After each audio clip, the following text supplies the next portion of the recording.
Toujours au chapitre judiciaire, un dossier traîne selon la FGTB, celui dit de l'affaire Adecco Intérim. La société est accusée d'avoir incité ses propres employés à faire de la discrimination à l'embauche. Mais le procès n'a pas encore eu lieu et le syndicat socialiste s'en inquiète. Une trentaine de personnes ont manifesté aujourd'hui devant le palais de justice de Bruxelles. Il faut savoir qu'Adecco avait déjà été condamné en France pour des pratiques discriminatoires. En fait, l'affaire avait démarré en 2001 à la suite d'une dénonciation. Au sein de la société d'intérim, les employés utilisaient les lettres BBB pour blanc, bleu, belge, identifiant l'origine des intérimaires. Une pratique interdite. Aujourd'hui, Adecco affirme avoir mis un terme à ces agissements, mais le système continuerait sous une autre forme, comme l'explique le témoignage qu'a pu recueillir Marie-Pierre Deguet. En 2001, une dénonciation décrit les pratiques à l'embauche au sein de la société Adecco. La justice met la main sur le listing client des firmes recherchant des intérimaires. Certaines entreprises engagent des intérimaires BBB, indique Adecco, c'est-à-dire bleu, blanc, belge. Les employés d'Adecco étaient formés à la sélection à l'embauche.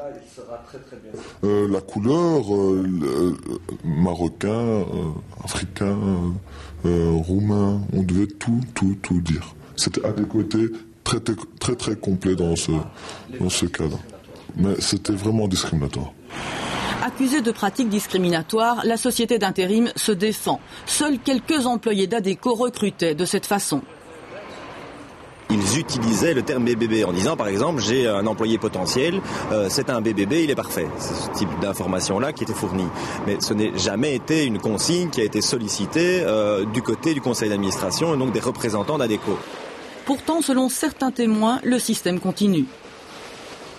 Actuellement, on ne peut plus noter le moindre détail discriminatoire sur notre base de données. Mais on a l'ordre de garder ça au coin de notre tête et on doit en tenir compte. Des témoignages identiques parviennent au mouvement contre le racisme et la xénophobie.